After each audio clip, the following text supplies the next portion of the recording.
최근에 황금함대 발표라고 해서 정말 떠들썩했죠. 이게 단순히 그냥 새로운 군함 몇 척 만든다 이런 차원의 얘기가 아니에요. 미국의 산업, 더 나아가서 경제 정책까지 완전히 뒤바꿀 수 있는 어마어마한 계획이거든요.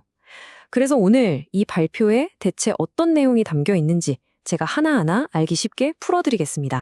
자, 발표 시작부터가 아주 그냥 압도적입니다. 역사상 어떤 전함보다 100배는 더 강력할 거다. 와, 정말 대단한 자신감이죠? 이게 그냥 허풍일까요? 아니면 진짜 해군 역사를 통째로 바꿔버릴 그런 게임 체인저가 나타났다는 신호일까요?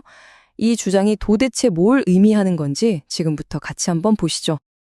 네, 그럼 이 황금함대 계획, 구체적으로 어떤 그림을 그리고 있는지 한번 들여다볼까요? 우선 이 계획이 왜 해군력의 새로운 시대를 열겠다고 하는지 그 핵심 제안부터 바로 확인해 보겠습니다. 이 계획을 왜 하냐? 그 이유는 아주 명확하게 밝혔습니다. 한마디로 지금 해군 함대들이 낡고 지치고 완전히 구식이라는 거예요. 이걸 싹 다 갈아엎겠다는 거죠. 그러니까 지금의 해군력에 대한 아주 강한 불만이 이 엄청난 계획의 시작점이었다. 이렇게 볼 수 있겠습니다. 일단 시작은 두 척입니다. 겨우 두 척? 하실 수도 있는데 이건 진짜 시작에 불과해요. 일종의 시험대 같은 거죠. 이걸로 기술력이나 생산 능력을 한번 테스트해 보는 거고요. 발표에서도 분명히 얘기했습니다. 이 두 척을 시작으로 훨씬 더 큰 그림을 그리고 있다고요. 그럼 그 큰 그림이 뭐냐? 최종 목표는요, 무려 20척에서 25척의 새로운 전함으로 함대를 꾸리는 겁니다. 와, 이건 그냥 배 몇 척 늘리는 수준이 아니죠. 해군의 핵심, 그러니까 주력함이라는 개념 자체를 완전히 바꿔버리겠다는 엄청난 야심이 보이는 대목이에요. 자, 그럼 트럼프급이라는 이름이 붙은 이 새로운 전함, 도대체 어떤 물건일까요? 지금부터 그 스펙을 한번 자세히 뜯어보겠습니다. 네, 함급 이름은 트럼프급이고요. 첫 번째 배의 이름은 USS 디파이언트로 정해졌어요. 디파이언트, 저항하는 자라는 뜻이죠. 이름부터가 뭔가 이 배에 거는 기대나 역할이 딱 느껴지지 않으세요? 배수량이 3만에서 4만 톤이 넘습니다. 이게 어느 정도인지 감이 잘 안 오시죠? 쉽게 말해서 2차 세계대전 때 활약했던 그 유명한 아이오와급 전함이랑 거의 비슷한 어마어마한 덩치인 거예요. 요즘 해군에서는 거의 찾아볼 수 없었던 거함거포주의가 다시 부활하는 신호탄이라고 볼 수 있는 거죠. 그럼 이 거대한 덩치에 뭘 싣고 다니느냐? 무장 목록이 정말 상상을 초월합니다. 빛의 속도로 나가는 레이저, 소리보다 훨씬 빠른 극초음속 미사일 같은 거의 SF 영화에나 나올 법한 미래 무기들이랑요. 또 강력한 전통적인 함포, 미사일까지 같이 탑재했네요. 그야말로 떠다니는 요새 그 자체인 거죠. 해군 장관이 이런 말을 했어요. 이 배는 날아오는 화살을 막는 게 아니라 활을 쏘는 놈을 먼저 찾아가서 없애버릴 거다. 이 한마디에 이 전함의 운용 철학이 딱 담겨 있죠. 그러니까 방어에 급급하기보다는 압도적인 공격력으로 위협의 싹을 아예 잘라버리겠다. 이런 공격적인 개념인 겁니다.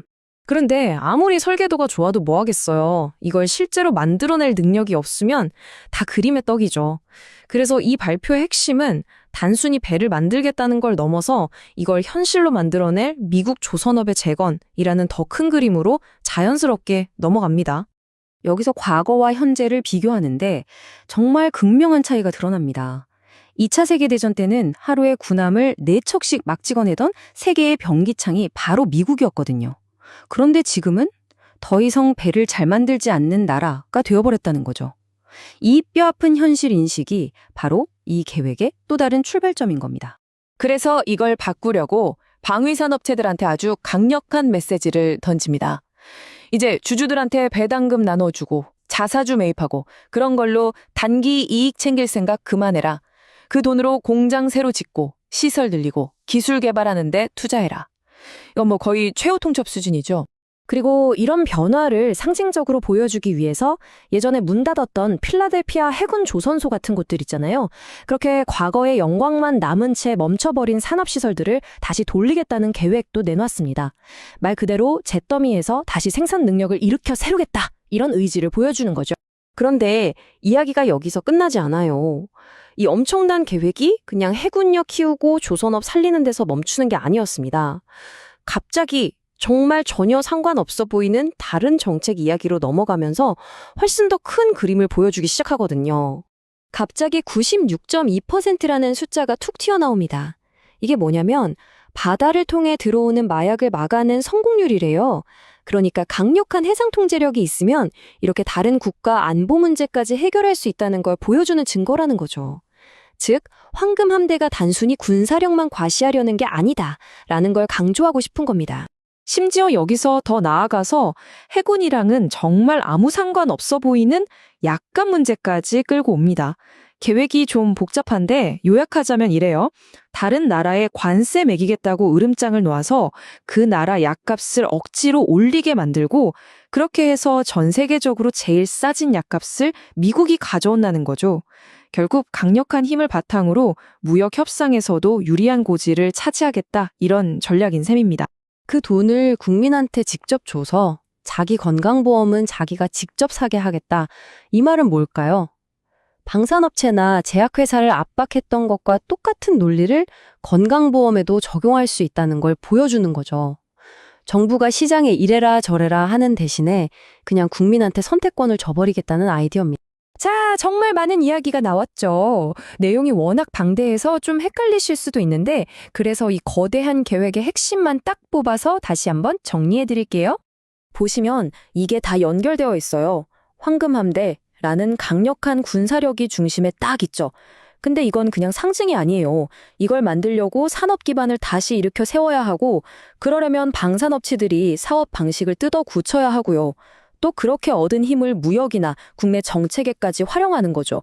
군사, 산업, 경제, 이 모든 게 하나의 톱니바퀴처럼 맞물려 돌아가는 거대한 국가기조 프로젝트라고 할 수 있습니다. 결국 이 질문이 남습니다.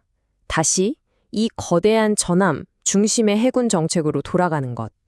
과연 이게 미래를 내다본 현명한 투자일까요? 아니면 그저 과거의 영광에 취한 위험한 도박일까요? 이 엄청난 계획이 앞으로 가져올 전략적 그리고 경제적 파장, 여러분의 생각은 어떠신가요?